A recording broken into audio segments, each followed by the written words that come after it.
Buenas tardes a todas y a todos quienes nos acompañan. Les damos una muy cordial bienvenida desde la Facultad Libre de Derecho de Monterrey, donde vamos a presentar esta tarde el texto El derecho a la vivienda en México, derechos homónimos, de la autoría de Carla Luisa Escoffier, profesora y directora del Centro de Derechos Humanos de la Facultad. Es un libro que se publicó en coedición entre la editorial Tirant lo Blanc y la Libre de Derecho a finales del año pasado y que por supuesto pueden conseguir fácilmente en las tiendas en línea de la editorial y de otras cadenas. El libro parte de una idea fundamental.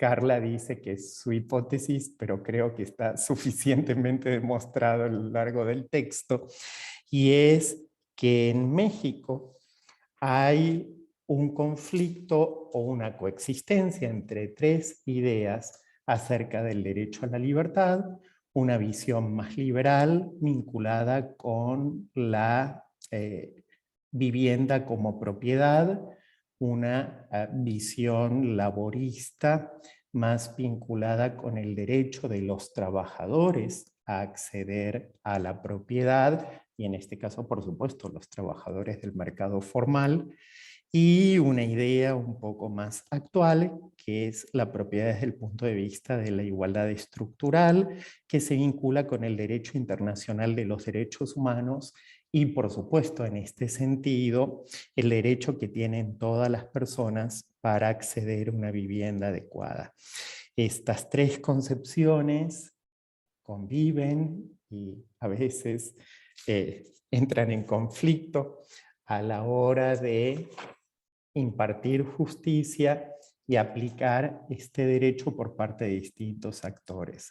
Carla nos ofrece un panorama muy completo e interesante. En el capítulo 3 del libro, ella analiza 3 ejemplos de cómo se aplica este derecho a través de la Constitución de la Ciudad de México del año 2017, luego sus efectos en las políticas públicas para atender a las personas que viven en asentamientos, y en tercer lugar una práctica súper interesante y que al menos yo no conocía, propia de Yucatán, y es a través de los convenios de transacción para desocupación y entrega de inmuebles. En el capítulo siguiente ella analiza el derecho a la vivienda en los tribunales a través también de 3 casos: los chinamperos de Tlacoapa, San Antonio de Bulá y el caso de Cayetano Figueroa, casos que se llevaron a cabo en juzgados de distrito, en tribunales colegiados y en la primera sala de la Corte Suprema de Justicia de la Nación. Carla señala que es fundamental reconocer el choque de los derechos homónimos para los casos judiciales y para una correcta impartición de justicia. El libro es un libro, creo, súper ameno y amigable de leer, y nos van a compartir sus opiniones acerca del texto nuestras invitadas, que son Dinora Cantú Pedraza y María Silvia Emanueli. Permítanme que se las presente. Dinora Cantú, que es bien conocida en la comunidad de la Libre porque es graduada de la casa, comenzó su vida profesional fundando y dirigiendo el Centro de Derechos Humanos de la Facultad, donde se especializó en el litigio estratégico en derechos económicos, sociales y culturales. Luego hizo la maestría en Administración y Política Pública en la Escuela de Graduados en Servicio Público Robert Wagner de la Universidad de New York. Al finalizar la maestría permaneció en los Estados Unidos trabajando en el Laboratorio de Gobernanza de la Universidad de New York, donde se dedicó a profundizar el entendimiento en cómo gobernar de manera eficaz y legítimamente a través de la tecnología. Fue titular hasta agosto del año pasado de la Secretaría de Innovación y Participación Ciudadana del municipio de San Pedro Garza García, y en la actualidad se incorpora al proyecto de Agenda de Cooperación e Intercambio de Buenas Prácticas Municipales en alianza con la Escuela de Gobierno y Transformación Pública del Tecnológico de Monterrey. También es la fundadora y directora de la Fábrica de Bots, una empresa que busca utilizar la tecnología para digitalizar y acercar todo tipo de servicios a las personas a través de chatbots y, por supuesto, un emprendimiento súper interesante. Silvia Emanueli es licenciada en Derecho por la Universidad Estatal de Milán. Es además maestra en estudios latinoamericanos, con mención honorífica por la Universidad Nacional Autónoma de México. Ha participado en diversos cursos sobre derechos humanos en Europa, Estados Unidos y América Latina. Ha colaborado con Amnistía Internacional y el Centro para la Justicia y el Derecho Internacional, ambos con sede en Washington, D.C. y en la Corte Europea de Derechos Humanos de Estrasburgo. Desde 2003 trabaja en la Coalición Internacional para el Hábitat, Oficina para América Latina, con sede en la Ciudad de México, de la cual es actualmente la coordinadora. Formó parte del comité asesor del programa Ciudades Seguras, Libres de Violencia contra las Mujeres y Niñas de ONU Mujeres y colabora con la revista Memoria, pero también es autora de numerosas publicaciones en donde se abordan temas relacionados con el derecho a la vivienda y a la tierra, el derecho a la ciudad, el derecho al agua, los desalojos forzosos, los impactos de los megaproyectos y los proyectos de infraestructura sobre los derechos humanos de las personas afectadas. Le damos la más cordial bienvenida a nuestras invitadas y si les parece, le cedemos la palabra a Dinora Cantú. Muchas gracias, José, Carla, por la invitación. La verdad es que me da mucha emoción compartir este espacio con mi casa de estudios. Y sobre todo porque pues ya tengo un poquito más de 10 años sin entrarle otra vez a todo lo relacionado de manera directa con el derecho.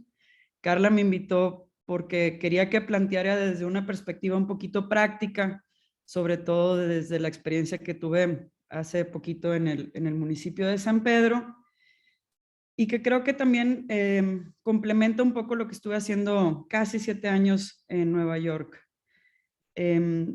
Si recuerdo, antes de irme, yo por lo que quería estudiar la maestría en Administración y Política Pública, era porque justo quería hacer lo que Carla está haciendo ahorita. O sea, yo me quería dedicar al litigio estratégico de derechos económicos, sociales y culturales. Y dije, híjole, pues creo que más que derecho también tengo que aprenderle un poquito a política pública para poder mejorar mis argumentos y así de litigio en litigio ir avanzando la protección a los derechos que yo creía no solamente como los más desprotegidos, sino que no se les daba la atención que necesitaban tener. Eran derechos que, no sé, si me iba a mi clase de constitucional con Gerardo Puertas, y luego ya cuando decidí especializarme en Derecho Internacional de los Derechos Humanos, pues casi que era el momento en donde yo me atreví a soñar, ¿no? Ese momento en donde dije, esto es lo que tenemos que lograr y pues ya está, ¿no? Ahí está la lista de cosas que tenemos que hacer para todos estar mejor. Ahí está la lista de cosas que son nuestra columna vertebral para construir ciudades, comunidades, países fuertes. Pues si ya sabemos qué es lo que nos merecemos por el simple hecho de ser humanos, pues ¿cómo no es posible? Y pues ya estando un poquito ya en la maestría fue donde empecé a decir, híjole, pues es que se me hace que lo mío no va tanto por el litigio, se me hace que le quiero entrar al cómo. Y en el cómo pues está la administración pública, que es todo este mundo en el que pues a veces desde fuera, y quizá yo muchas veces estuve en esa postura de pues ya está lo que tienen que hacer, pero en la práctica, en el día a día, pues no es tan sencillo. Entonces, pues sí, estoy muy agradecida porque me permitió otra vez hacer ese recorrido de dónde empecé, en dónde estoy, regresar a ese origen y complementar un poquito estos planteamientos. Que aunque es un libro que me dice, Carla, está chiquito, lo lees en un día, es mentira. No se lee en un día porque es tan profundo que merece el irnos deteniendo en cada capítulo y en cada página. También ahí en su introducción dice, si no quieren leer el 1, no importa, empiecen en el 2, si no le hagan caso, empiecen en el 1. El 1 definitivamente fue uno de los capítulos que más disfruté. Y bueno, quisiera comenzar primero por como establecer que a lo largo de todo el libro pues hay un ir y venir.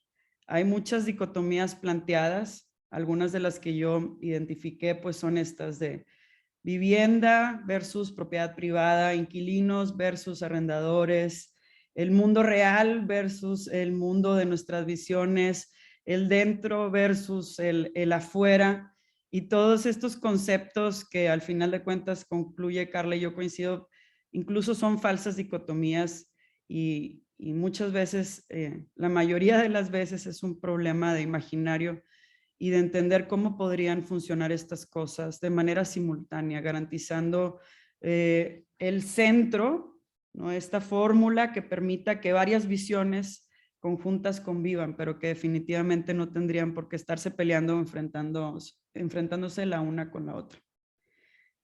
Y me encanta porque pues al final el derecho a la vivienda, la defensa o incluso el marco conceptual con el que empieza Carla, pues nos hace preguntarnos y aplica para el general de derechos económicos, sociales y culturales. O sea, todo, cada capítulo, cada línea, cada dilema en el que profundiza el libro, pues son dilemas que también ahorita estamos enfrentando en la administración pública, como el derecho a la ciudad, así casi que podría replicar la argumentación del derecho a la vivienda como algo tan personal, y estamos en las mismas en el derecho a la ciudad.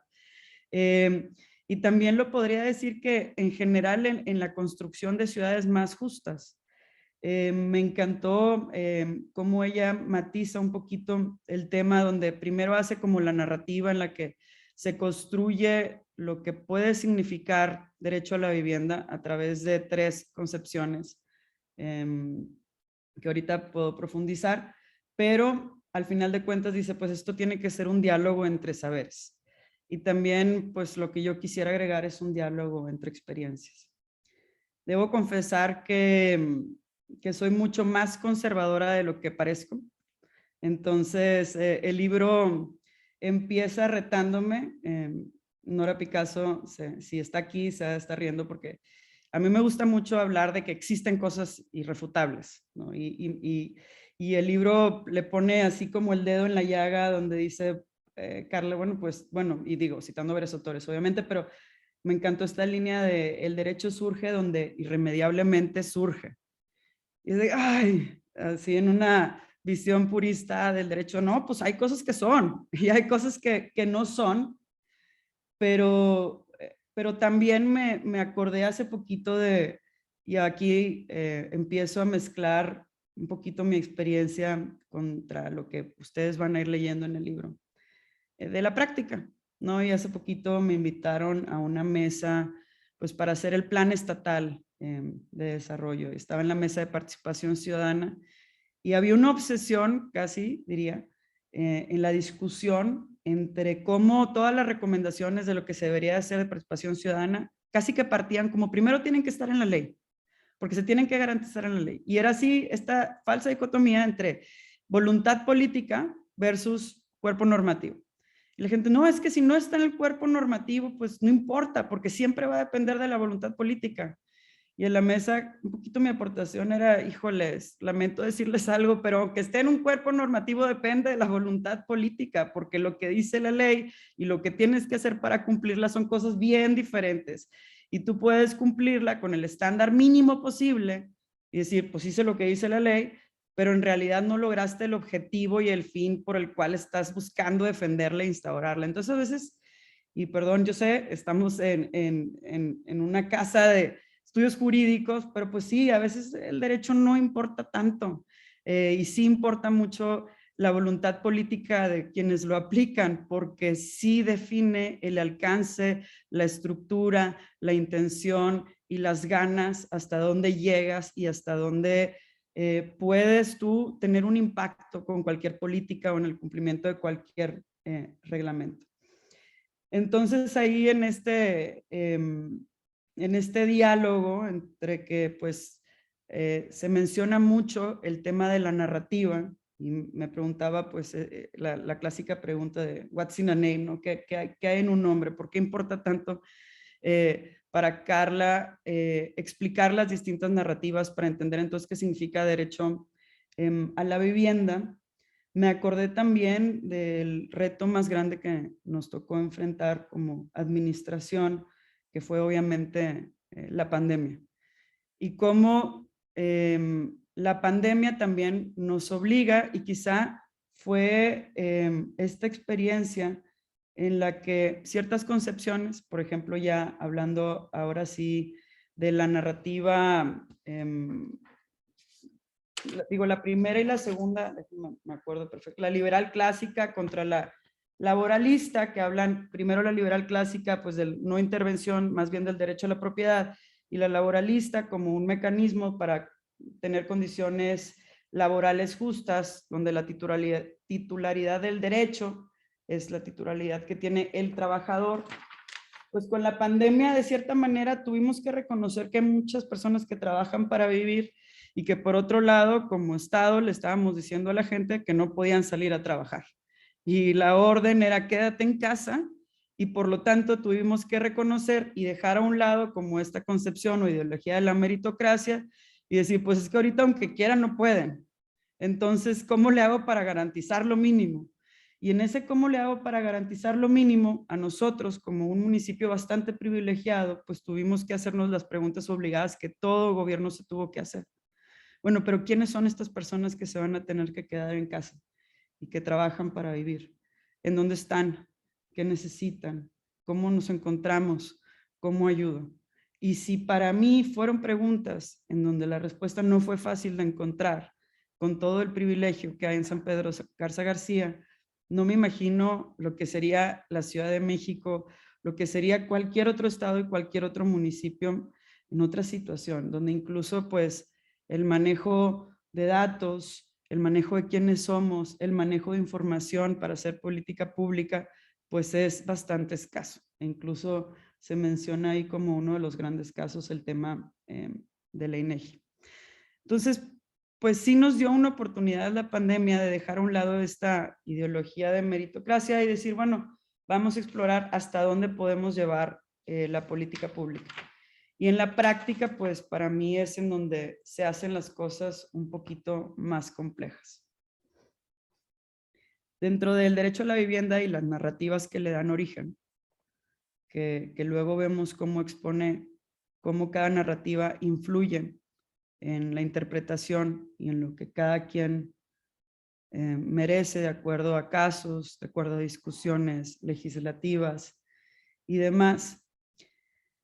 Me gusta mucho cómo llega también a contar esta otra historia desde la parte práctica y desde otras disciplinas como el urbanismo y la arquitectura, que también es una parte fundamental del libro y que también vemos cómo esta filosofía de la vivienda es la filosofía de la ciudad y nos lleva de la mano de, pues, no sé, los primeros proponentes en cómo construir vivienda y cómo construir ciudades, desde una postura fordiana, en donde pues lo que el valor principal que se protege es el valor de la producción y del trabajo, y nos lleva por este camino en donde también, citando a los proponentes más importantes como Jane Jacobs, que habla ya del protagonismo de las vidas en la vivienda, primero va la vida y luego va la construcción, y luego con otra proponente, Mónica Acevedo, los sesgos de género que hay en la arquitectura, tanto de la casa como de las ciudades,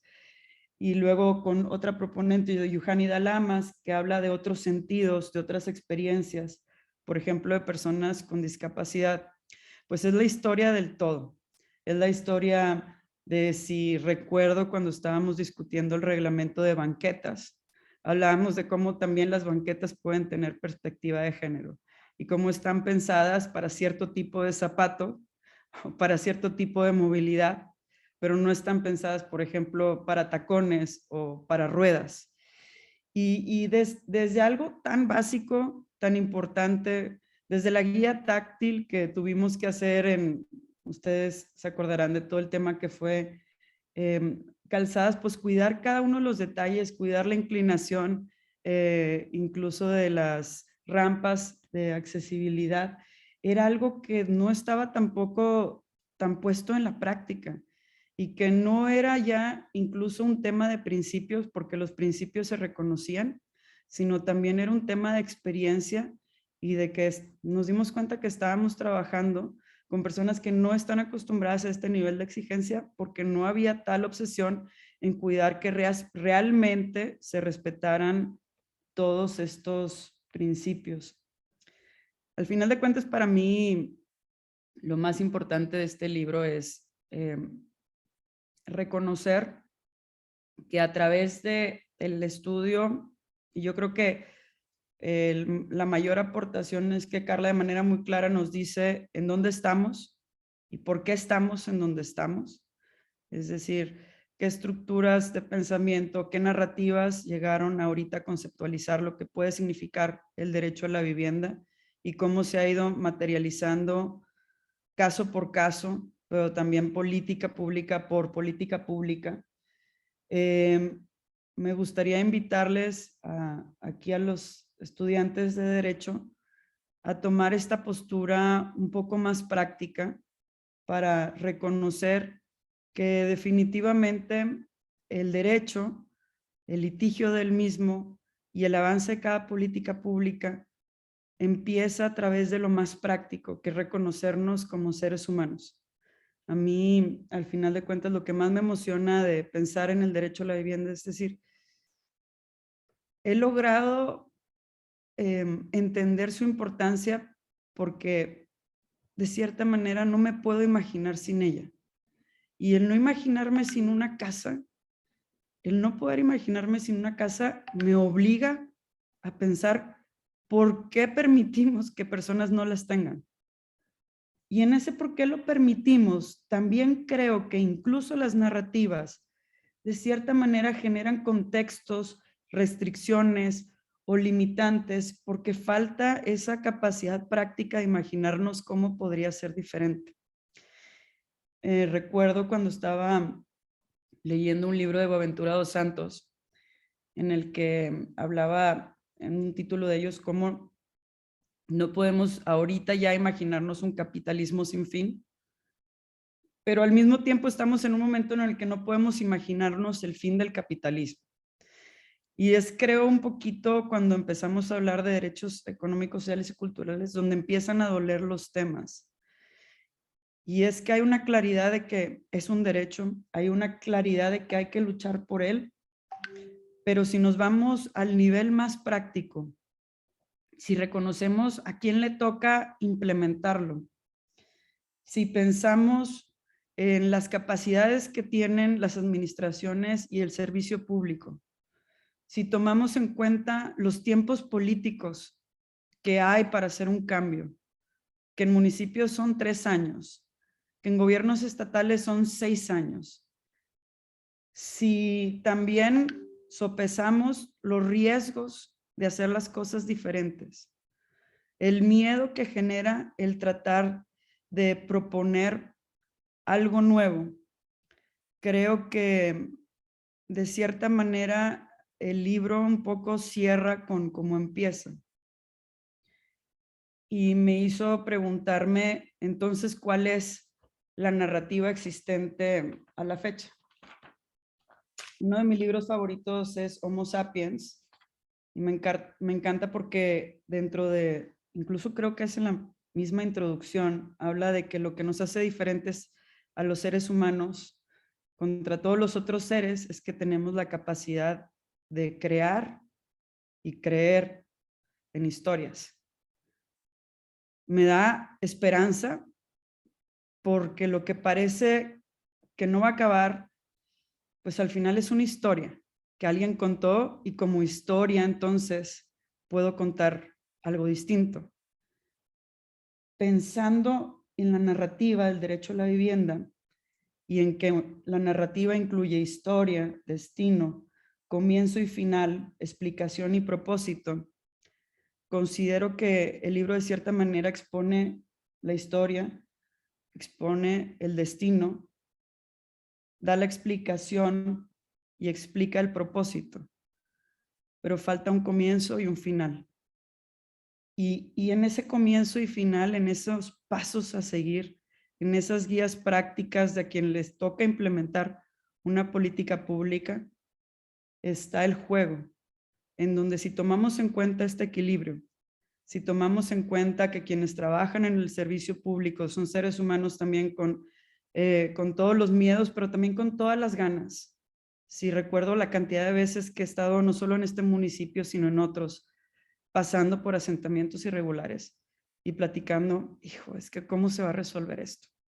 Si, híjole, los servicios, es que ¿cómo les hacemos llegar? Porque si llegan los servicios, entonces de cierta manera se valida este derecho. ¿Y qué pasa con los que sí son dueños de las propiedades? ¿Y qué pasa con lo que hacemos? Y empieza a acumularse como esta bola de nieve de incertidumbre de qué es todo lo que tendríamos que hacer y por dónde empiezo.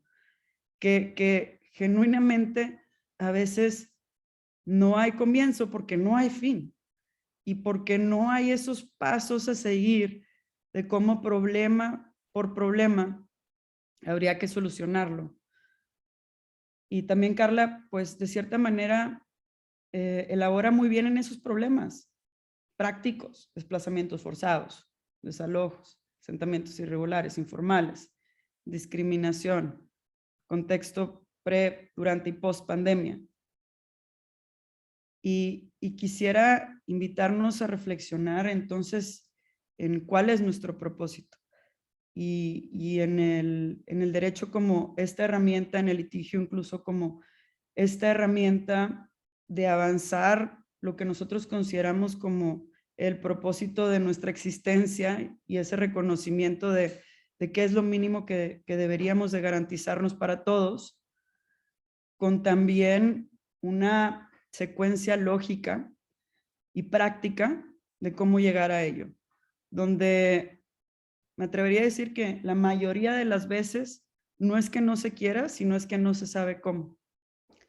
Y hay veces que sí se sabe cómo, pero también tiene altas implicaciones políticas.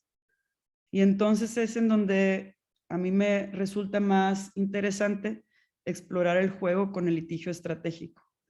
Y decir, pues esto ya sabemos qué es lo que tienen que hacer, pero ¿quién va a asumir el costo? ¿Lo va a asumir un político o lo va a asumir un tribunal?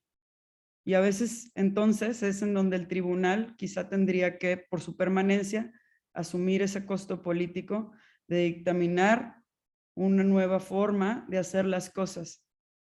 Pero la mayoría de las veces es muchísimo más práctico y es entablar estas conversaciones, como dice también Carla, problematizando cada uno, pues de cierta manera, de estas manifestaciones que se dan por falta de derecho a la vivienda, reconociendo como ella, pues, una vivienda con la postura de igualdad estructural, donde la titularidad la tenemos todas las personas por el hecho de ser personas, e implica muchas más cosas que solamente la estructura. Implica también lo que narra como es el tema de refugios, como es el tema de incluir inquilinos, como es el tema de considerar servicios, de considerar ubicación, accesos y demás.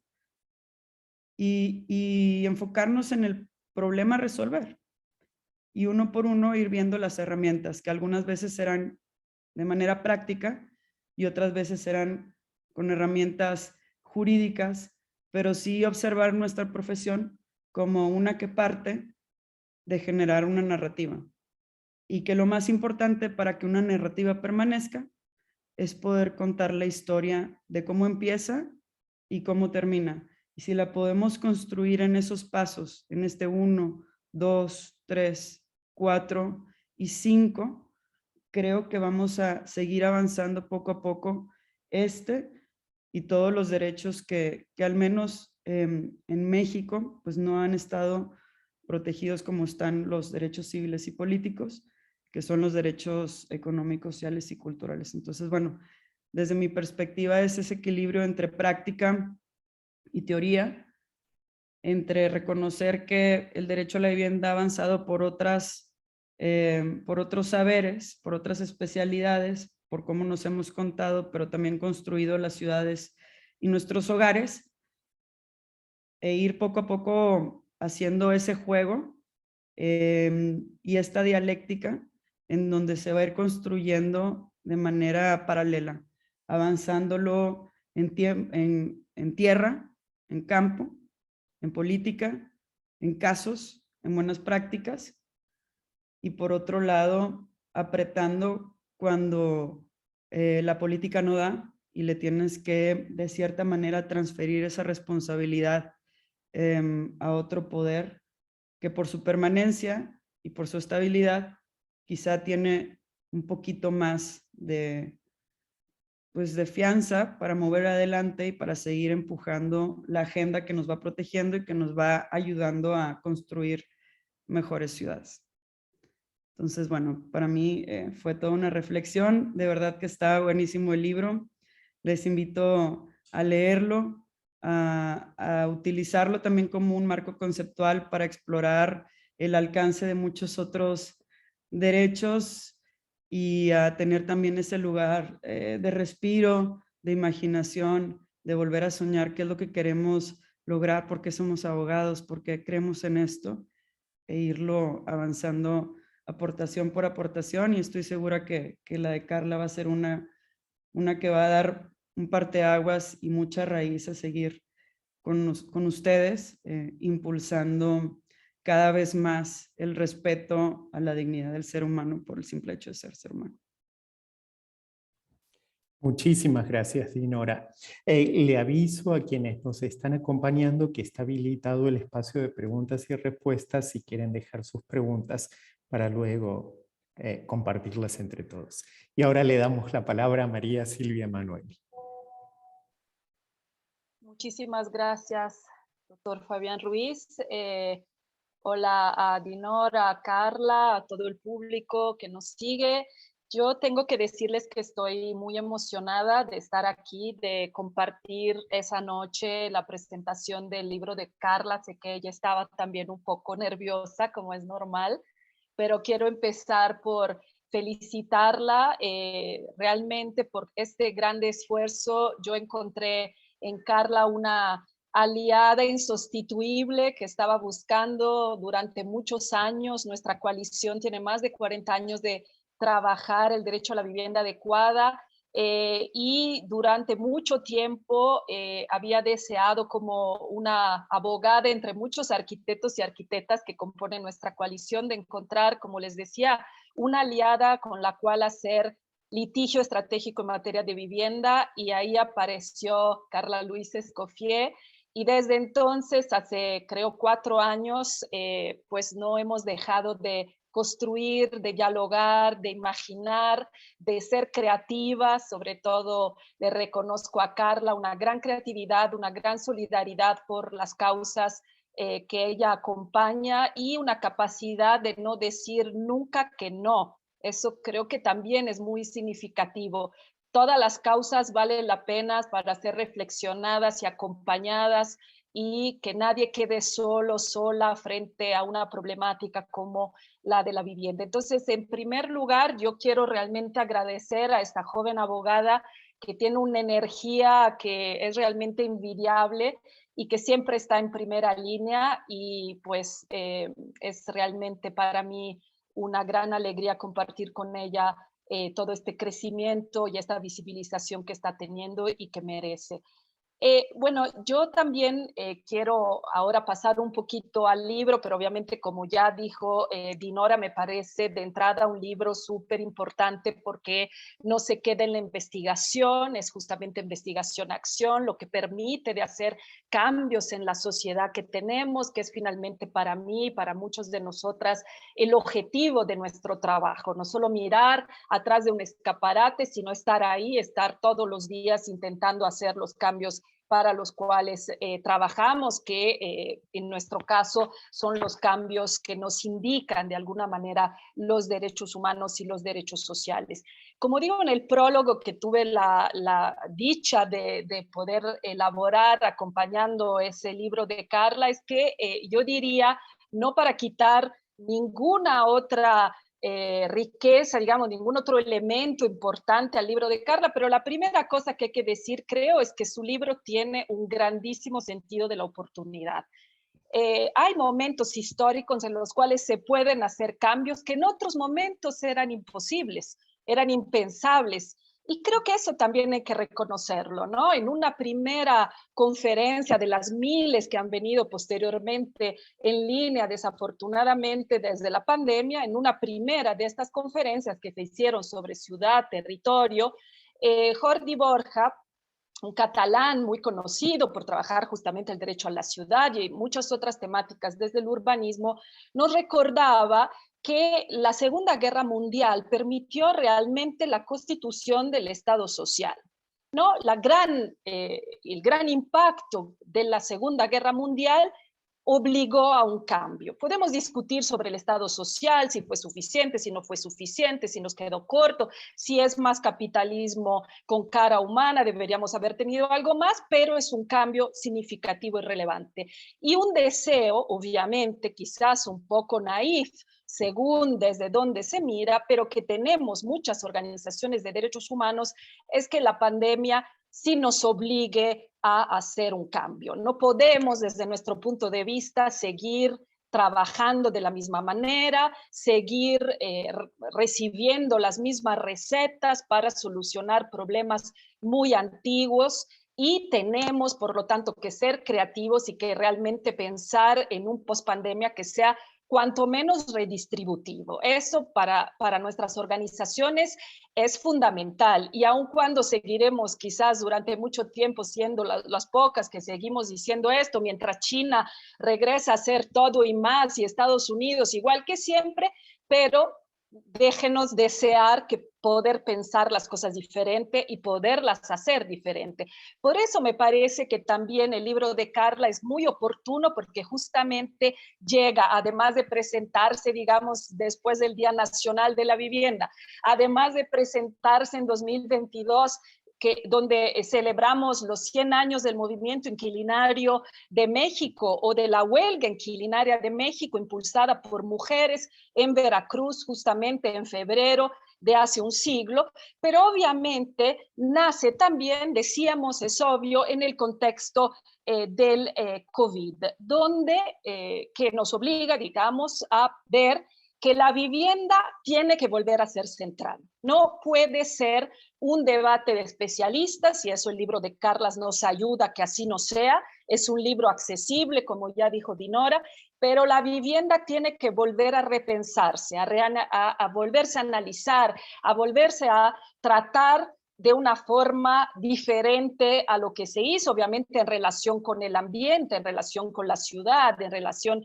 con el territorio. Tenemos que atrevernos a dar el cambio y entender dónde estamos parados es fundamental, o paradas es fundamental. Y en ese sentido el libro de Carla es muy útil. Yo quisiera hacer algunas reflexiones con algunos datos, permítame, pero a veces como que llaman la atención sobre justamente la situación de la vivienda en México y nos permiten realmente entender de qué estamos hablando cuando estamos hablando de vivienda en México. Como bien dijo el doctor Fabián Ruiz, pues hay un planteamiento, ¿no?, de Carla en el libro en relación a explicarnos la narrativa del planteamiento liberal clásico, del planteamiento laborista en cuanto a la vivienda.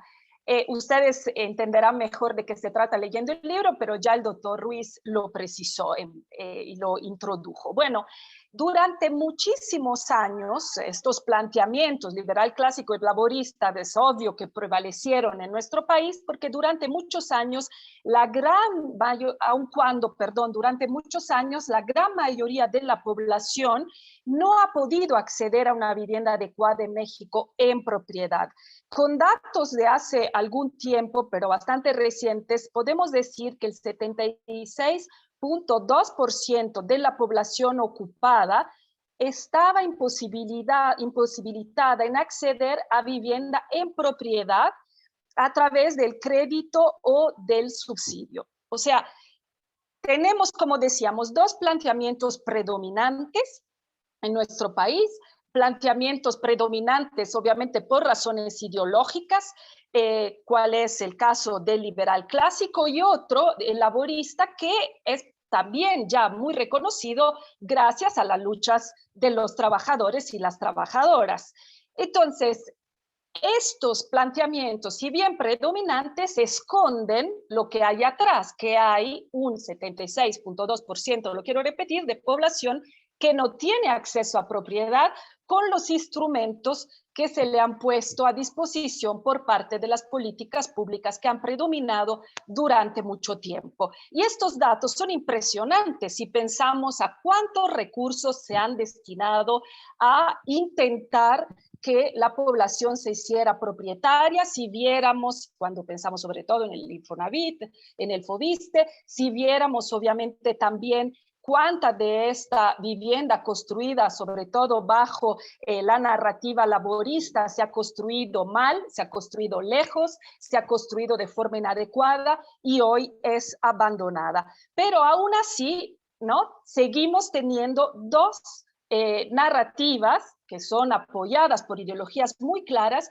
que son dominantes y que pues están de alguna manera desconociendo o no ayudando a enfrentar lo que son los problemas más apremiantes en materia de vivienda. ¿Qué le queda a quien no puede acceder a una vivienda en propiedad a través del crédito, a través del subsidio, o porque compró tranquilamente en el mercado, o porque accedió a través de sistemas como Infonavit y Fobiste? Bueno, le queda, en primer lugar, la autoconstrucción de vivienda. En el país, más del 50% de las ciudades son construidas por autoconstrucción. Nosotros utilizamos una conceptualización un poco diferente, que es la producción social del hábitat, pero habla también de realidades que no siempre se reflejan cuando las personas autoconstruyen su vivienda. ¿Qué sucede en estos casos? Que estas viviendas muchas veces desafortunadamente quedan en asentamientos mal llamados, desde nuestro punto de vista informales, con frecuencia criminalizados, o si no son criminalizados, son por lo menos invisibilizados. Y Carla lo sabe muy bien porque ha llevado a cabo también un litigio que ha llegado a la Suprema Corte para que el INEGI pueda finalmente censar este tipo de asentamientos. No sabemos dónde están, no sabemos cuántos son y por lo tanto no sabemos qué necesitan. Entonces, decíamos, las ideologías predominantes o las narrativas predominantes en vivienda los desconocen. Otra gran salida, digamos, a quienes no pueden acceder a la propiedad es la renta. También invisibilizada en México. ¿Por qué? Porque los datos nos hablan de un 15% de población a nivel nacional que renta y se nos dice, bueno, México está por debajo de los niveles de los porcentajes de la OCDE, por lo tanto es una especie de minoría que, pues, bueno, ahí está, pero quizás no merezca tanta atención. Este porcentaje, de todas maneras, les quiero decir, aun cuando puede sonar bajo, esconde una serie de, por así decirlo, otras realidades. Uno es que si vamos a ciudad por ciudad, este promedio nacional cambia. por ejemplo, Jalisco, Ciudad de México, tienen hasta un 26% de la población rentando, ¿no? Entonces, mucho más significativo. Y luego, si vamos a ver, bueno, cuánto en promedio la población dedica de sus ingresos a la renta, vemos también una serie de situaciones complicadas. Por ejemplo, en el promedio nacional son el 18% los ingresos dedicados a renta, pero si nos vamos a la Ciudad de México, llegamos al 22%, llegamos en Colima al 20%. Si analizamos esa problemática de la renta desde lo socioeconómico, descubrimos otros datos muy preocupantes. A menores ingresos aumenta, obviamente, el porcentaje de personas que resuelven el acceso a la vivienda a través de la renta, y así como el porcentaje de ingresos que dedican a pagar la renta. El decil 1, en el decil 1, el 16% paga alquileres a nivel nacional, un poquito más alto del promedio, digamos. Y si vamos a la Ciudad de México, este dato salta, es 49% de la población del decil 1 que tiene que rentar. Y estos hogares del decil 1, o sea, los más empobrecidos, dedican el 33% al alquiler de sus entradas a nivel nacional y el 44% en la Ciudad de México, que es mucho más arriba de lo que las Naciones Unidas establece como un porcentaje adecuado para dedicar a la vivienda si se quieren satisfacer otras necesidades. Y además tenemos otros datos, que el 14%, según el censo de la vivienda en México, es prestada.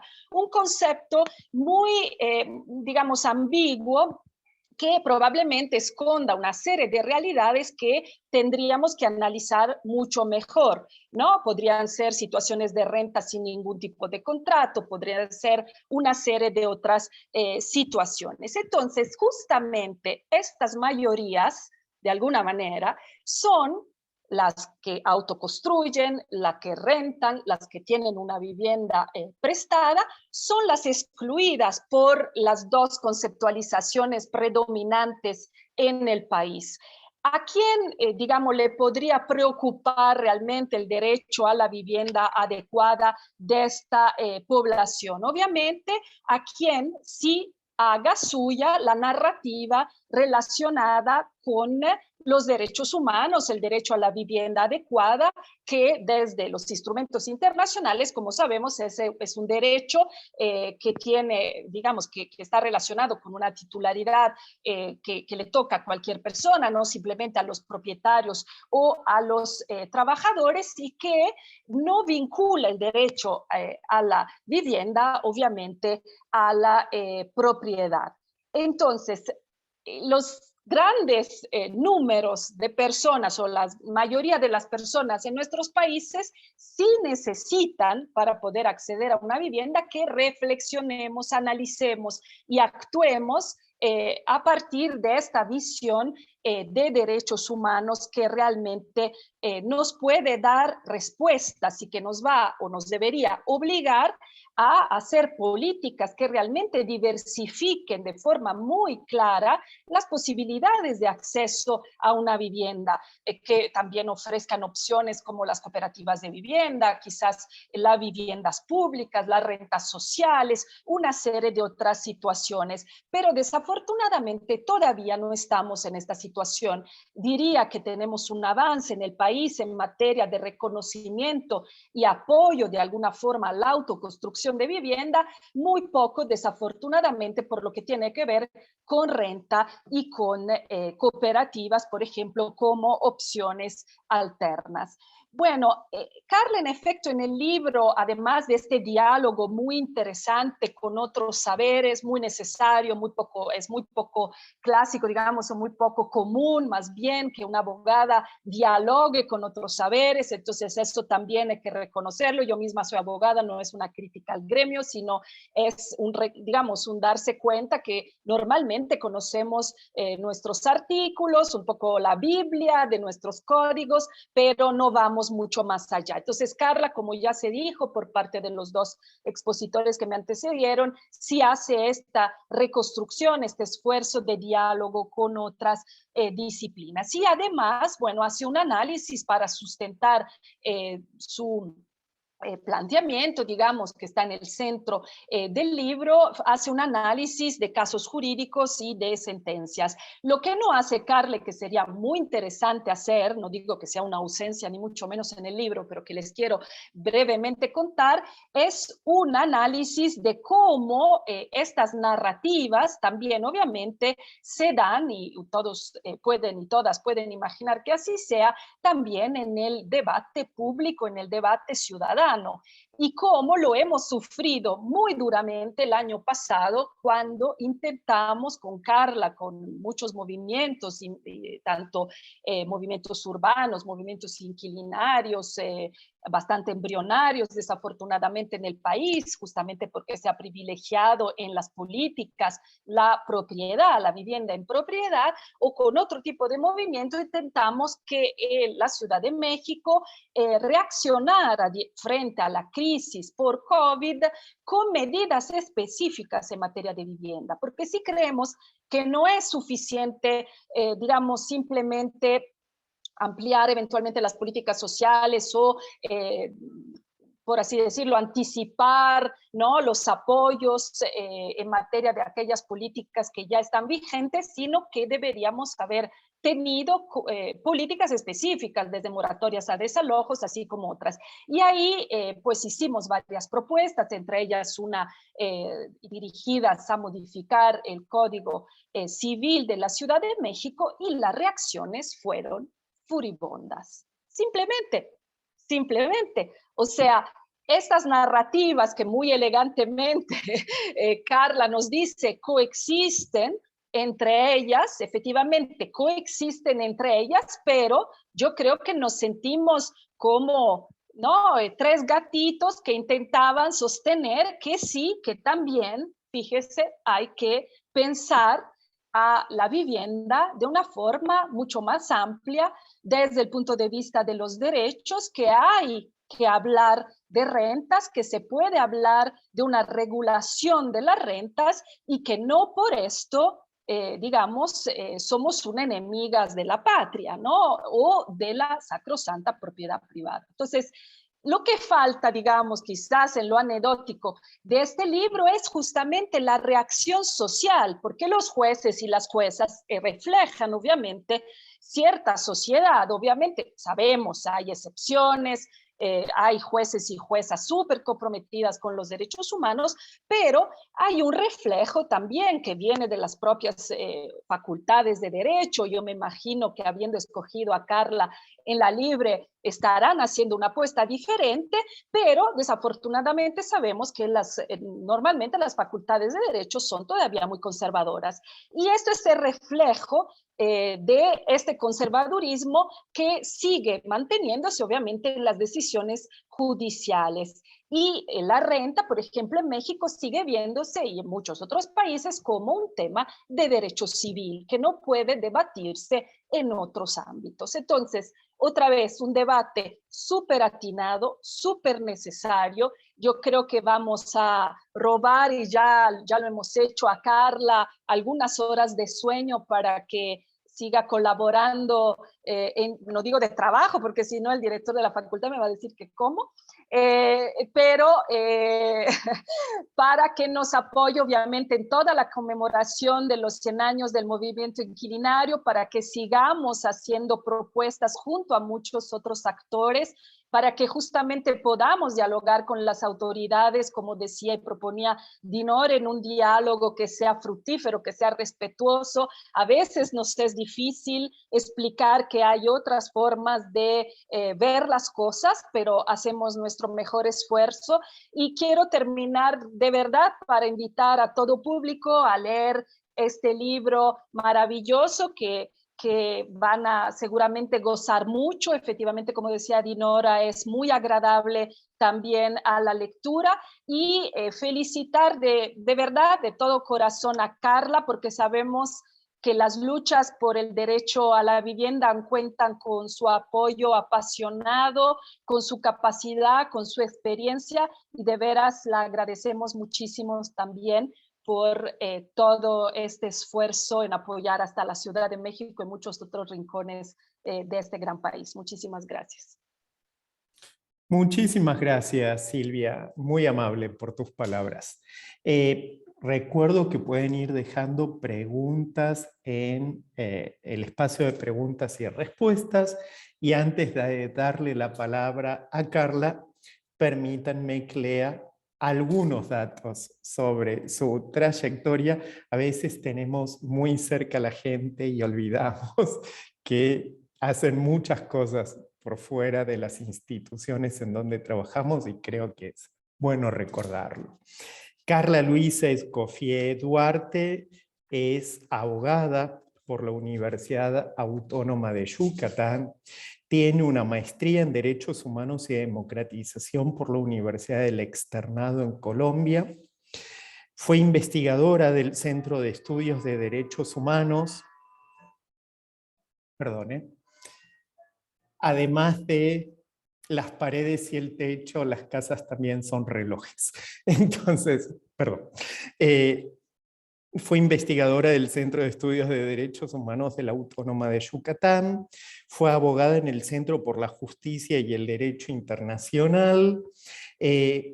También trabajó en De Justicia, en Bogotá, en Colombia. Abogada en indignación, promoción y defensa de los derechos humanos. También trabajó en la Corte Interamericana de Derechos Humanos y en el Centro por la Justicia y el Derecho Internacional. Y actualmente es profesora de tiempo completo y directora del Centro de Derechos Humanos en la Libre de Derecho de Monterrey. Y ahora sí le damos la palabra a nuestra amiga Carla Luisa Escoffier. Muchas gracias, Fabián. Muchas gracias, Dinora. Muchas gracias, Silvia. Muy buenas noches a todas y todos. Mencionaba Silvia que estaba nerviosa, y la verdad es que sí estoy nerviosa y estoy emocionada. Pero inicio con eso porque creo que hay que recordar que la academia tiene que tener esa emoción, tiene que tener esos nervios, porque nos tiene que importar las cosas que hacemos. La academia no puede ser únicamente un ejercicio de autofascinación intelectual, sino que tiene que ser algo que realmente nos mueva, ¿no? Que le veamos un motivo a las cosas que hacemos, que nos dirijan, que nos impulsen, que nos motiven y que nos apapachen para hacer las cosas que hacemos. En estos momentos creo que hay que defender mucho a la academia, y una forma de defender a la academia es también hacerle autocríticas, ¿no? Hacernos autocríticas. Cuando amamos algo, cuando nos desvivimos por algo, tenemos que hacerle críticas, tenemos que identificar qué son las cosas, cuáles son las cosas que le hacen daño, cuáles son las cosas en las que se debiera mejorar. Y creo que la academia justamente tiene que volver a ver a su realidad. Creo que no podemos seguir generando conocimiento, y sobre todo desde el espacio jurídico, como si estuviésemos hablando de tribunales, de cortes, de códigos que se van a aplicar en Suiza o en Finlandia. Estamos en una realidad muy compleja, como la es de todo mundo, en todo el mundo, con muchas problemáticas, muchos obstáculos, muchas heridas que no hemos logrado curar a lo largo de 2 siglos del Estado mexicano. Y creo también que estamos con muchos elementos que no hemos visto, que son áreas de posibilidades y de esperanza. Creo que hablamos muchas veces de nuestras tragedias, nuestros dolores, con total y justa razón, pero también hay que hablar de las esperanzas, hay que ver aquellas cosas por las que seguimos luchando. Mientras se siga luchando, se siga creyendo, mientras siga doliendo, es porque hay algo que se ama, algo que vale la pena proteger, algo que vale la pena cuidar. Y si este país, si esta América Latina nos duele mucho, es porque hay muchas cosas que proteger, hay muchas cosas que amamos en estos territorios. Y creo que por eso la academia tiene que estar llena de emoción, tiene que estar llena de nervios, sobre todo porque al presentar este libro realmente estoy pues compartiendo la conclusión de unos 5 años de reflexiones, de versión 1, versión 2, versión final número 2 y otros títulos de documentos de Word que se quedaron allá guardados en lo que iba definiendo lo que quería hacer con este trabajo. Y me emociona mucho porque yo cada vez estoy más convencida de que los libros no tienen una única autoría. Realmente este libro, y espero que al leerlo así se haya manifestado y haya quedado muy, muy en claro, es la construcción a partir de reflexiones, de, digamos, obsequios en cuanto a reflexiones, vivencias, que a lo largo de mucho camino, pues, me fueron dejando distintas personas. Indudablemente, una de ellas es Silvia Emanueli, que yo siempre le digo que ha sido mi maestra, mi mentora en estas luchas, en estos caminos, en estas reflexiones. También a diversos casos, personas y situaciones que fueron construyendo pues estos años en los que me ha tocado pues trabajar el tema del derecho a la vivienda, lo cual implica que también este libro fue escrito con muchas culpas, muchos dolores, muchos hubiera, por casos que se perdieron, casos que no se pudieron ganar, por gente que quedó fuera de su casa. Con Silvia muchos de esos casos los compartimos, así como también casos en los que se pudo lograr ciertos avances, se pudieron lograr cosas, se pudieron ganar, digamos, los conflictos.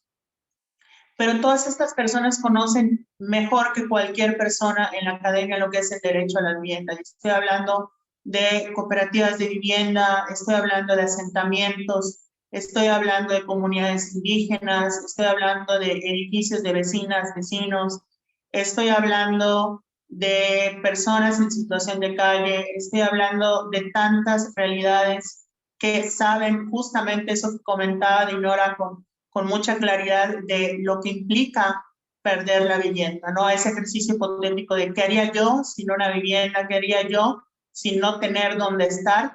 Esas personas lo conocen o conocen el miedo del peligro de estar en esa situación, y es por eso que no podemos minimizar el derecho a la vivienda. Yo creo que muchas veces es minimizado, es entendido desde una lógica paternalista y no como un asunto que afecta incluso la integridad psicológica de las personas en riesgo de desalojo, personas desalojadas o personas que por una razón u otra, legal, justificada, no justificada, han perdido su vivienda, padecen procesos de duelo muy fuertes, muy traumáticos y que simplemente son desgarradores de acompañar. Yo, hasta la fecha, cuando una persona en alguna asesoría, en alguna conversación externa, su situación se me hace un nudo en la garganta porque justamente recuerdo esos casos previos y recuerdo que esto no es una situación aislada, que no es un caso, sino que son realidades que se repiten a lo largo del país.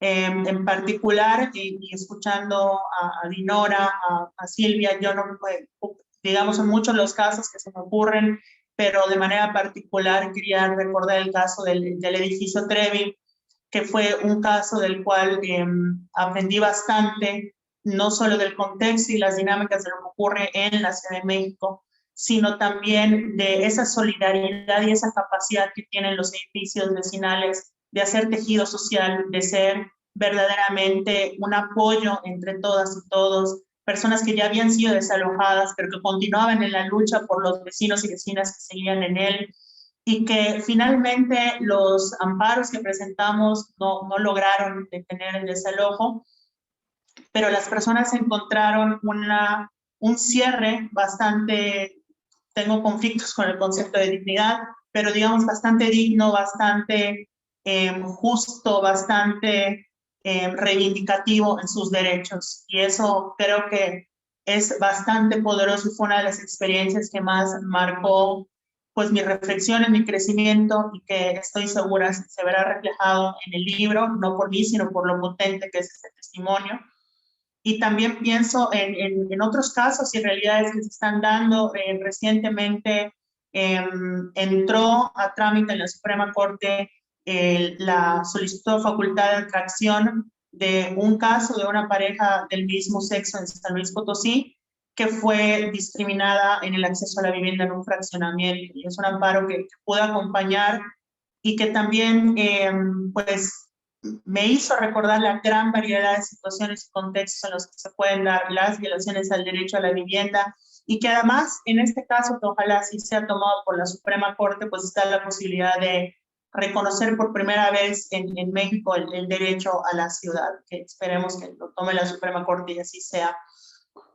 Yo no, la verdad es que hoy no tengo ganas de hablar de mi libro como tal, por dos razones. Una es porque si algo dije bien en el libro, no hay forma en la que pueda repetirlo con mejores palabras en este momento y de manera espontánea. Y porque si dije alguna tontería, nada de lo que dije ahorita lo va a poder rescatar. Digamos, el libro ya está impreso. Como toda madre, creo que hay un momento en el que hay que dejar que tengan sus propias batallas, y espero que en esa batalla, que sea la lectura que algunos de ustedes gentilmente quieran darle al libro, pues pueda defenderse por sí mismo y que pueda, pues al menos generar una discusión, que eso para mí es lo más importante que quiero lograr con este libro. Por supuesto, abiertas a críticas, a todos los comentarios y mejoras que indudablemente pueden hacérsele a él, pero lo que más creo que hace falta en este momento es el debate sobre la vivienda. Actualmente creo que una de las principales líneas de activismo en el derecho a la vivienda es justamente el discurso, ¿no? Es el que hablemos de este tema desde una lógica de derechos, ¿no? Que las personas en la colonia Juárez y la Ciudad de México, que están viendo cómo desalojan a vecinas y vecinos, cómo aumentan los precios de renta, cómo los espacios públicos van siendo reemplazados como espacios para el turismo, que sepan que es un asunto también de derechos humanos y que no sea simplemente un azar individual que nada tiene que ver con los derechos. Que las personas mayas en Yucatán, que están viendo el despojo de sus ejidos, que están viendo cómo el acaparamiento de las tierras está funcionando para la especulación inmobiliaria y para generar una burbuja, también pues sean reconocidas como víctimas de violaciones al derecho a la vivienda, entre otros derechos. Que ninguna persona más en San Luis Potosí o en otra ciudad del país tenga que pues pasar discriminación en el acceso a la vivienda, y que cuando esto ocurra también sea configurado como un asunto del derecho a la vivienda. Y que personas en Guadalajara que están viendo la gentrificación de cómo está vaciando el centro histórico de esta ciudad, pues que también sean vistas y sean entendidas como personas afectadas por un problema del derecho a la vivienda, de violaciones al derecho a la vivienda. Y que también acá en Nuevo León, que es hoy día mi casa, que desde el primer día me ha abierto las puertas con una calidez que vi muy reflejada desde el inicio en esta Facultad Libre de Derecho, tanto con el personal, los compañeros, las compañeras, como con el alumnado, pues que veamos los asentamientos informales, precarios que vemos a lo largo del río Santa Catarina, que vemos en La Campana y que vemos en varios puntos de nuestra ciudad como un aspecto que refleja la falta del acceso al derecho a la vivienda, y que veamos a las personas en ellos como titulares que están esperando la reivindicación de sus derechos y no como un simple renglón torcido en el diseño de nuestras ciudades. Entonces, agradecerles mucho a quienes ya lo leyeron, agradecerles a quienes piensan hacerlo y sobre todo agradecerles a quienes están presentes hoy día.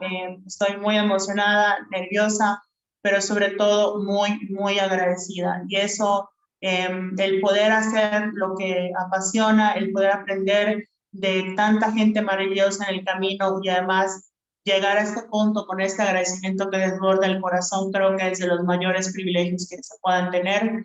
Y nada más quisiera cerrar diciéndole a mi alumnado, al alumnado de la Libre y a quienes nos vean, nunca dejen de sorprenderse ni de fascinarse por la capacidad del derecho para transformar realidades, pero sobre todo para ayudarnos a encontrar un camino al entendimiento. Yo soy muy convencida de que el derecho es también un camino para el entendimiento y que por siglos nos han hecho creer que no.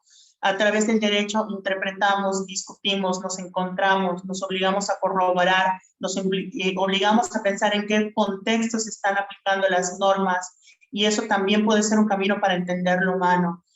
Por favor, nunca, nunca se olviden que el derecho es un aspecto de lo humano y que también es ese camino para el entendimiento, es un proceso de comunicación, antes que reglas y principios, es un proceso de comunicación, y para que sea un proceso de comunicación hay que escucharnos, no solo hablar.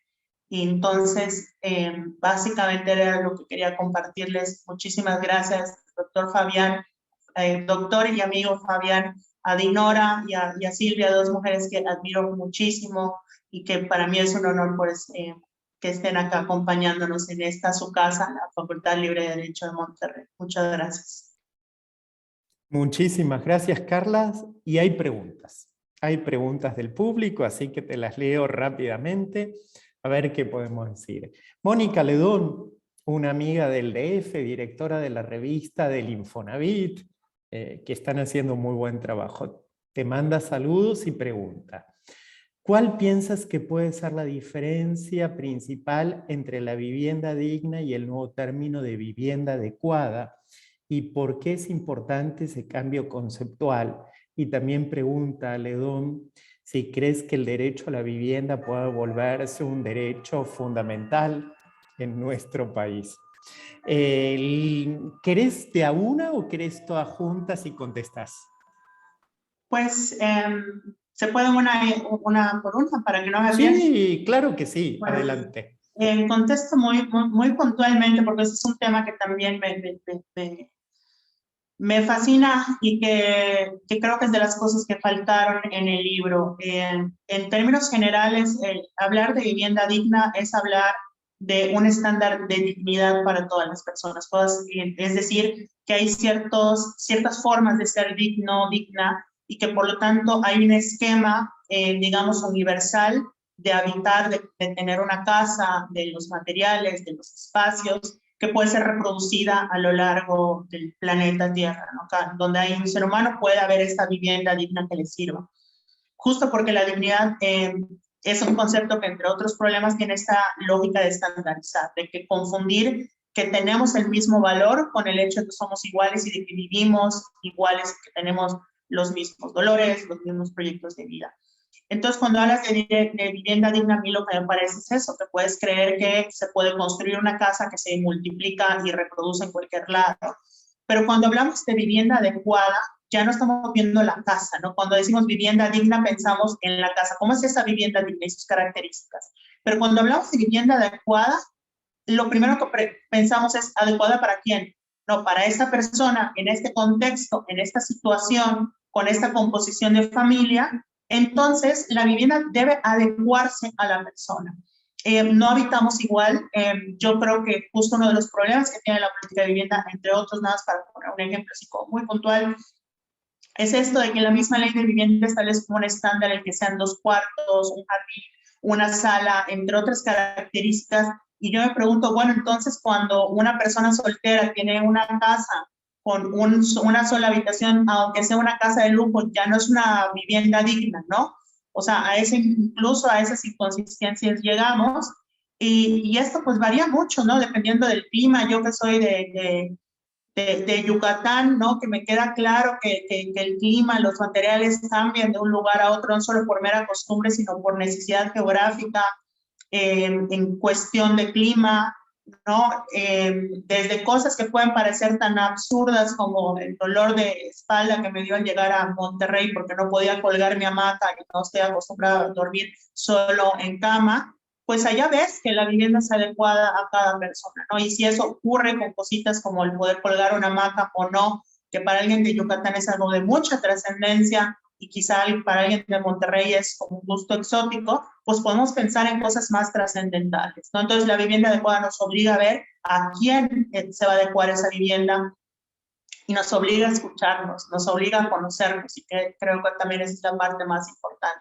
Y bueno, yo creo que el derecho a la vivienda en México es un derecho fundamental, de jure, de facto, de jure, pues porque está en la Constitución, de facto, pues por lo que decía también Dinora, pues es que es una necesidad intrínseca, ¿no? O sea, eso no hay duda. La cosa es si realmente la política de vivienda en México se va a tener realmente a las necesidades y a lo que realmente debe abarcar ese derecho, si realmente la vamos a diversificar, como decía Silvia, que creo que ese es el gran reto, y que justo, retomando un poquito el libro, justo una de las cosas por las cuales me atreví a hacerlo era porque yo me daba cuenta que en esos debates de cómo diversificar la política de vivienda, etcétera, me topaba con que ni siquiera nos habíamos puesto con estas cosas tan elementales. Entonces dije, bueno, pues hay que primero hacer como un esfuerzo para que hablemos de lo mismo, para que ya sobre eso podamos pasar a hablar de si edificios públicos de arrendamiento, que si modificaciones para las cooperativas de vivienda, que si los refugios de mujeres víctimas de violencia, entre otras cosas. Y muchas gracias, Mónica, un saludo. Perfecto. Lino Cárdenas te pregunta, tengo la percepción de que la garantía efectiva del derecho a la vivienda en México a través del papel activo del Estado tendría que venir acompañado de una reestructuración fiscal importante. ¿Qué piensas al respecto? Bueno, como siempre, Lino, haciendo preguntas muy pertinentes. Yo creo que, a ver, en general, no es mi tema y no soy experta, pero es verdad que para hablar de derechos económicos, sociales y culturales y para hablar de derechos humanos en general hay que hablar también del tema fiscal, ¿no? México es un país, es un estado que recauda muy pocos impuestos, ¿no? En comparación a lo que podría captar, y que la lógica siempre ha sido, bueno, pues vamos a hacer impuestos generalizados a productos para que se recaude más ingresos en lugar de hacerlo realmente de manera pues equilibrada, de manera proporcional a los ingresos de las personas. Hay mucha evasión fiscal, hay muchos causales, previstas en la ley que permiten que grandes pues personas y empresas pues evadan impuestos, entre otras problemáticas en materia fiscal, y obviamente también el tema de cómo priorizamos el presupuesto. Pero aún así, yo creo que no todos, y esto no lo digo yo, esto lo han dicho desde Rodrigo Primi hasta Fundar en México y muchos otros autores, autoras, si bien los derechos requieren una pues, cantidad de dinero considerable, si bien efectivamente se necesita dinero para hacerlos operables, paréntesis, yo diría, bueno, pero para eso tenemos al Estado, ¿no? La justificación del Estado es poder garantizar esos derechos, a mi parecer. Pero si bien eso es una realidad, existen otras obligaciones en México y en general en todos los países frente a los derechos que son de obligación inmediata y que no requieren una suma de dinero para ejecutarse. Pongo un ejemplo, ahorita van a discutir el Código Nacional de Procedimientos Civiles, donde se encuentran, entre otros, el juicio de arrendamiento. Y la verdad es que la iniciativa que está sobre la mesa tiene muchos puntos bastante preocupantes que reproducen problemas que ya tenía el juicio de arrendamiento en México o que incluso podrían significar una regresión en alcances y avances que se han logrado en distintos estados del país en materia de juicio de arrendamiento para garantizar un juicio de vivienda más equitativo, más equilibrado. Entonces, frente a esta situación, vemos que hay muchas cosas de la política de vivienda que no necesariamente pasan por el presupuesto, sino por la voluntad política, que es un poquito lo que comentaba Dinora. Entonces, ¿qué van a hacer nuestros senadores y senadoras cuando discutan ese código? ¿No? ¿Qué van a hacer cuando disputan la parte del juicio de arrendamiento? Porque para allá el presupuesto que se gasta en ellos es el mismo, ¿no? Entonces, la política de vivienda también creo que la tenemos que entender no solo desde la parte presupuestaria, sino también de la adecuación legislativa, ¿no? Justo mencionaba Silvia, pues el aniversario número 100 de todo el movimiento inquilinario en Veracruz, ¿no? Que es un hito histórico para la vivienda y que hay que, digamos, rescatar de la memoria, quienes nunca lo olvidaron o siempre lo tuvieron presente, pues darles todavía más micrófono, voz, para que realmente sea algo que quede en la colectividad de que sí han habido luchas por estas temáticas y que pues muchas eran exigencias en cuanto a derechos, ¿no? Al reconocimiento de derechos, y uno de los frutos que generó fue la ley del inquilinato de Veracruz, que sigue vigente en el estado de Veracruz. Entonces, vemos cómo hay avances que se podrían dar sin la cuestión presupuestaria, pero por supuesto también está ligada, y eso, esa reestructuración que yo creo que se tendría que hacer a la política de vivienda, pues también pasaría por ese tema. Fantástico, Carla. El profesor Fernando Villarreal te manda felicitaciones y siguen llegando más preguntas. Así que si quieres, elegimos o las contestas todas. Todas. Vamos. Eduardo Silva, con respecto al tema de la vivienda llamada informal o irregular, ¿no deberían ser los trámites de regularización gratuitos para hacerla, además de un valor de uso, un valor de cambio? Voy a dar la respuesta más abogadil que puedo dar, que es depende.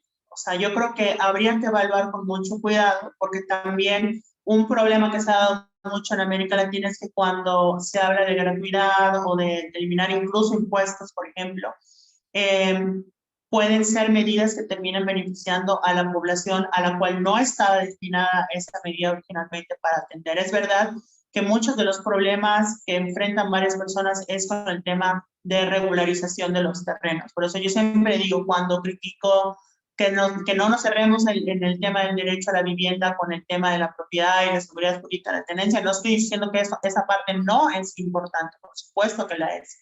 De hecho, me consta que puede ser el tener un papel o no puede ser la diferencia entre que salga con una persona o no. O sea, yo lo he visto, me consta bastante.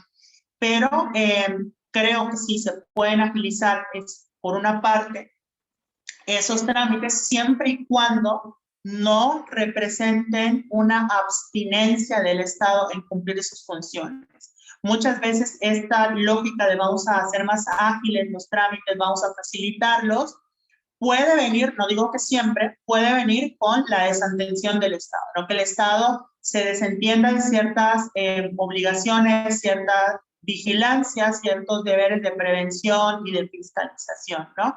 Y justo en materia de vivienda, eso ha sido uno de los problemas históricos en México, sobre todo a partir de los 90, que el Estado se desatendió por completo de de todo lo que es el cumplimiento de la normativa urbana, de vivienda, etcétera, etcétera, de construcción, y pues prácticamente hay muchos actores que solo ven al Estado en determinadas circunstancias, ¿no? Y pues yo creo que también es eso, se puede plantear, se puede analizar, pero siempre y cuando no implica que el Estado se haga para atrás. Y pongo de ejemplo, si vemos cuál es el papel del Estado, ya no hablo en temas de construcción, urbanismo, política de vivienda, en los arrendamientos en países como Estados Unidos, Reino Unido, Bélgica, Australia, Finlandia y Suecia. O sea, les va a sonar lo más comunista del mundo, pero porque México simplemente está ausente en esa relación, ¿no? Por ejemplo, en Bélgica, para tú rentar en Bélgica, o sea, dar renta tu casa, tú tienes que pedirle al municipio un permiso para rentar. El municipio revisa tu vivienda, ve que tenga con todas las condiciones, y es el municipio que la pone en renta. Y la persona que quiere rentarla va con el municipio es como el intermediario, y el municipio te está constantemente revisando que sigas cumpliendo con esas condiciones mínimas, ¿no? Entonces, hay una presencia del Estado durante los arrendamientos. Estoy hablando de Bélgica, no estoy hablando de ningún país comunista, ni de Corea del Norte, estoy hablando de Bélgica, pero en México estamos pues totalmente ajenos a ese tipo de posibilidades, que lo vemos como algo muy agresivo, cuando realmente es algo que incluso deberíamos, creo yo, considerar en ciertas condiciones y obviamente adecuándolo a nuestro contexto. Un espectador anónimo te hace 2 preguntas fáciles. ¿Cómo hacer justiciables los derechos económicos, sociales, culturales y ambientales en el entorno urbano? ¿Y cómo entendemos la interdependencia de estos derechos para garantizar efectivamente su goce en el entorno urbano? Sí, es una pregunta no muy fácil, que digamos, creo que da para toda una charla al respecto. A ver, yo creo que es muy complejo. El tema de la justiciabilidad es muy compleja. Incluso una de las cosas que ya me preocupa cada vez más de que estemos reconociendo derechos y derechos, no es tanto que lo hagamos, y no quiero que se me malinterprete, sino que simplemente lo que me preocupa es cómo vamos a manejar la expectativa, ¿no? Porque si decimos que algo es un derecho, se puede exigir por vía judicial. Políticamente, yo creo que el derecho a la ciudad es un derecho. Jurídicamente, yo creo que es lo que se planteó en este amparo que esperemos que tome la Suprema Corte, yo creo que es un derecho que, aunque no esté de manera expresa en la Constitución mexicana, se puede deducir de varios artículos, ¿no? Del 1, del 4, del, ¿cómo se llama? El 115, fracción quinta, 116, perdón, 115, fracción quinta, perdón, del 27, en fin, de varios, ¿no? Pero lo que me preocupa es cómo lo vamos a hacer exigido, ¿no? Porque el derecho a la ciudad, por ejemplo, en el entorno, pues sí, pues el reconocer el espacio urbano como un derecho, pues viene con varias complejidades que yo no sé si debemos seguir creyendo que la justiciabilidad, la parte del acceder a tribunales, sea la única o la principal forma de acceder a su pues exigencia y su eficacia, sobre todo porque yo creo que en el entorno de las ciudades, de los territorios, la parte de organización y de actividad política de la sociedad es en sí una forma de garantía que no requiere, o de exigencia más bien, que no requiere de lo que el Estado te concede o no te concede. Yo sí creo que también cuando hablamos de cosas como el derecho a la ciudad, tenemos que tener muy en claro que esto no puede llevar a la despolitización, ¿no? Que la gente, pues eso, que cambie las calles por los tribunales, ¿no? Sobre todo en el contexto del derecho a la ciudad, que es tan importante, el tema de que los espacios, de que muchas reivindicaciones que en distintas ciudades, como Mérida, pero que también lo he visto acá en Monterrey, hacen, por ejemplo, los grupos de ciclistas, ¿no? Y de cómo incluso el estar haciendo una caravana ciclista en Morones Prieto o en Paseo Montejo puede ser en sí mismo un acto político, un acto de reivindicación y un acto que en sí mismo pues también como genera debate social. Ahora yo creo que también para hablar de la justiciabilidad de los derechos económicos, sociales y culturales hay que atender a algo que mi querida Irene Tello habla constantemente, ella no es abogada, pero que con una perfección y una claridad siempre lo ha dicho, que es que no hemos visto el amparo como una política pública. O sea, si tú quieres proteger más derechos, necesitas más presupuesto, necesitas ver si es correcto el número de juzgados que tienes, el número de personal que tienes, el número de dónde están ubicados los juzgados, cómo funcionan los juzgados. No estoy hablando del procedimiento de la ley de amparo, no estoy hablando de los principios constitucionales del amparo, no. ¿Cómo es la administración de los juzgados de amparo que permiten que el juzgado sea operable, que el amparo sea, pues sí, ejercido, que sea operable? Lo vemos con la pandemia, o sea, realmente para mí, no estoy diciendo que antes el juicio de amparo era la panacea ni nada, pero la verdad es que hubo un antes y un después con la pandemia, por causas justificadas e injustificadas, ¿no? Se paralizaron los juzgados, era menos gente trabajando al mismo tiempo, todo se hizo más lento, todo, pero también, bueno, el COVID, pero ¿qué tanto el COVID generó esto o el COVID terminó de prenderle pues candela a una serie de maderos que ya estaban acumulados en la administración de justicia, ¿no? Sin hacer menos todos los grandes esfuerzos que mucha gente del Poder Judicial de la Federación hizo durante la pandemia, que sí me queda claro que en varias cosas creo que reaccionaron de manera muy rápida y muy loable, ¿no? Frente a la crisis, pero creo que también habían ya muchas cosas que teníamos que replantear, y una de ellas es eso, que no vemos la administración de justicia como política pública. Perfecto. Blanca Duarte te deja saludos y felicitaciones por el trabajo.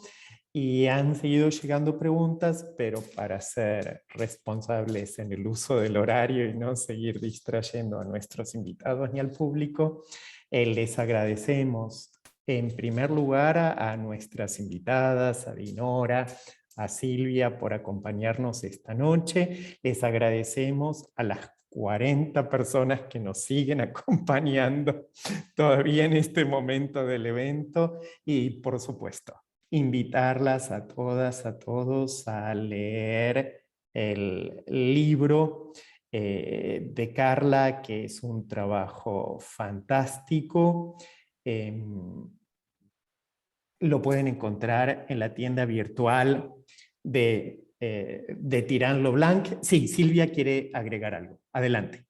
No, perdón, justo me preguntan en WhatsApp a dónde comprarlo y quería estar En la eso. tienda virtual de Tirant lo pueden comprar en sus dos versiones, en papel o en electrónico. La versión electrónica está fantástica y no hacemos daño ambiental, así que los invito a preferir esa opción. Y por supuesto, felicitarla a Carla por este logro que, como ya dijeron, es un libro súper bonito, amigable, interesante, cuestionador y que creo que nos deja a todos con muchas ideas y cuestionamientos luego de su lectura. Así que muchísimas gracias a todas y a todos. Sí, Carla. No, nada más un detalle, perdón, nada más para terminar de hacer la promoción. Es en la página, o sea, a través de Editorial Tirant, pero también ya está disponible en Gandhi y a través de Amazon. Entonces, para que ya tengan otras opciones. Perfecto. Entonces, lo consiguen, como dirían en mi tierra, en las mejores librerías del país. Entonces, buenas noches a todas y a todos y seguimos a través de los eventos de la Libre, que van a haber muchos y de excelente calidad. Así que seguimos en contacto. Bonita noche a todas.